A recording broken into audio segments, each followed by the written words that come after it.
What's going on YouTube? Your boy Black Prince the Barber.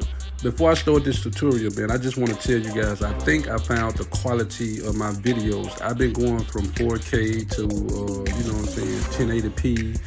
And, I just been trying out different qualities of my videos. But now, check this quality out right here, bro. This quality is actually coming from my iPhone 15 Pro Max. But, with further ado, I just want to just let you guys know that part. So what you want to do is start combing the client's hair in the direction that he combs it or brushes it. And mind you, not let him know that you know which way his wave patterns are going, because you know what I'm saying, you don't want to just get in his head and cut it, and you probably go against the grain. Don't nobody want that. Don't no waver want that. But just let him know that, you know what I'm saying, that you are trustworthy of doing what you have to do to make him feel comfortable when you cutting his hair. But with that being said, man, let's just get into the video. Guys, he wanted his hair cut down to a 1.5. So what I did, I grabbed my 1.5 and put them on my Oscar Octane, and those are the blade system. But I'm not gonna use the blade system to cut his whole head.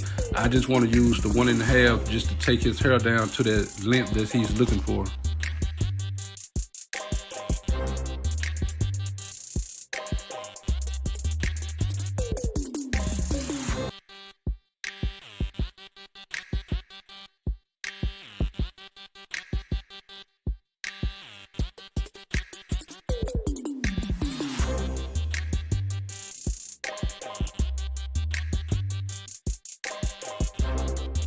Alright guys, after I cut his hair down to a 1.5, I just want to put a little brush session in, you know what I'm saying, just to lay the hairs back down so I can come back with the next following step.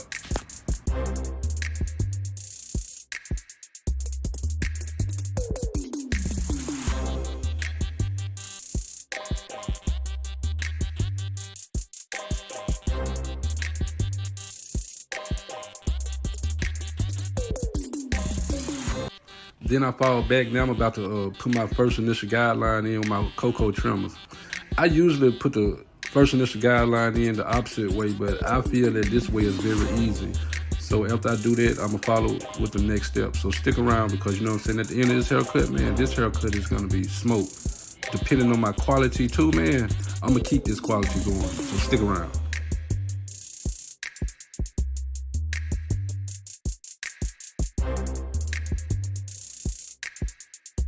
Since I'm working in a small area, his vertical bars are not long. So I'm gonna have to, you know what I'm saying, compress the fade, but you know what I'm saying, it's gonna be like a medium high taper, but you know what I'm saying, it's gonna be leaning more towards high.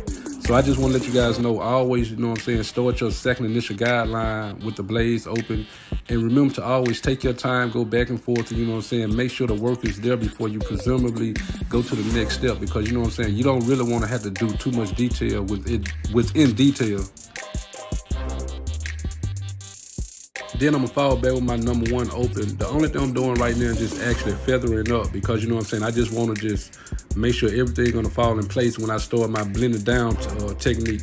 But I always remember to just barely just flick up at the hair, and it's gonna fade itself, bro. You don't really have to apply too much pressure or anything like that. Just enough pressure so you can already see where your, you know what I'm saying, your workspace is gonna be at. Like right now, I already know my workspace is gonna be at, but I'm just actually, you know what I'm saying, just going back over it to make sure it's gonna be there.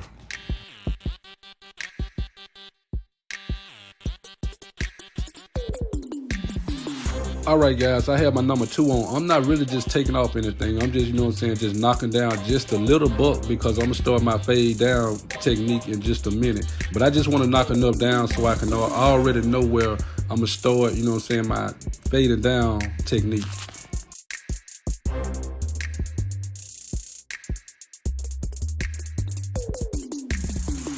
Then I come back with my number 1 guard. The only thing I'm doing right now is just working in that parietal ridge area where I had the number 2 guard closed. I'm just actually using my corner so I can start my fade down blending technique. So stick around until we get up to the next part.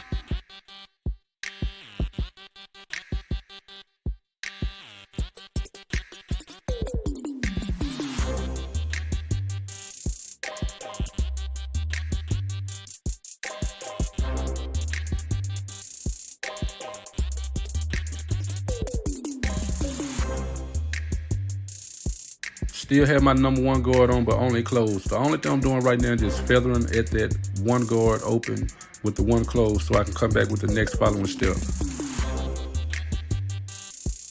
Having my 0 guards on, I'm just actually feathering out that one closed because, you know what I'm saying, I'm not really just going to feather it out completely. I just want enough to, so I can just come back with no guards open. And that's when, you know what I'm saying, start your detail work right there, because, you know what I'm saying, the 0 guard is not going to completely take that line out.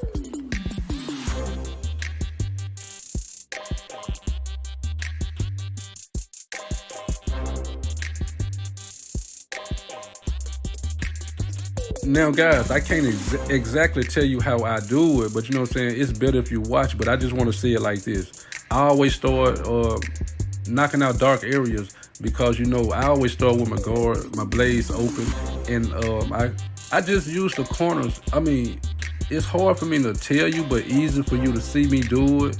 But I'm just trying the best of my knowledge to let you guys know I always work with the corners, because if you close the guard while you're working with the corners, you can knock more hair off and push that fade up.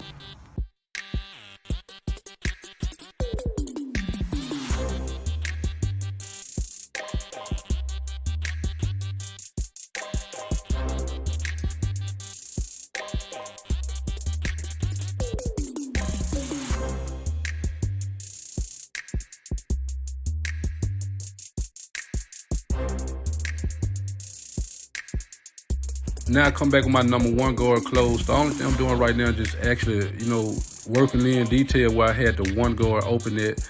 And you know what I'm saying, remember to always use your corners. Even if you have guards on, still use your corners, because you know what I'm saying, you want to be more accurate with your work. It's like you store your cut back over, but you know what I'm saying, you just working in reverse. After my one guard closed, I put the 0 back on. Right now I'm just actually adjusting my 0 guard. So I'm working with the first notch, and I go back to the 3rd notch and then drop back to the 2nd notch. I mean, you got to know how to count your notches in order, you know what I'm saying, to start knocking the detail down the way you want to, because it's different for every barber. So I just want to let you know, guys, whatever guard you put back on your clippers, please adjust when needed.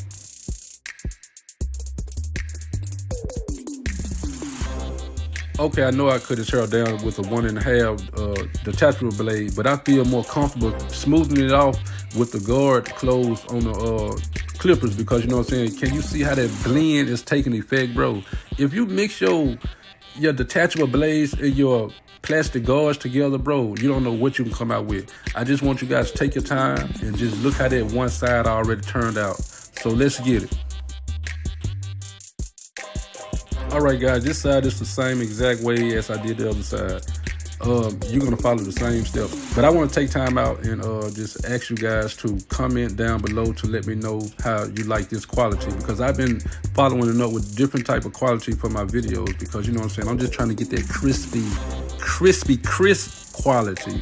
So let me know down in the comments below. I mean, if you think the video don't look good, just let me know. I can do some more adjusting to, you know, be able to get better with my video quality. But as of right now, man, this is it right here. This is what I can do, this far as I can go with it. And you know what I'm saying, I just want to let you guys know something else, man. I really appreciate you guys for subscribing to my channel and being loyal to my channel. I mean, there's nothing else I can just say, bro. Yeah, I mean, I really appreciate you guys being supportive and everything. And I just want to just say thank you.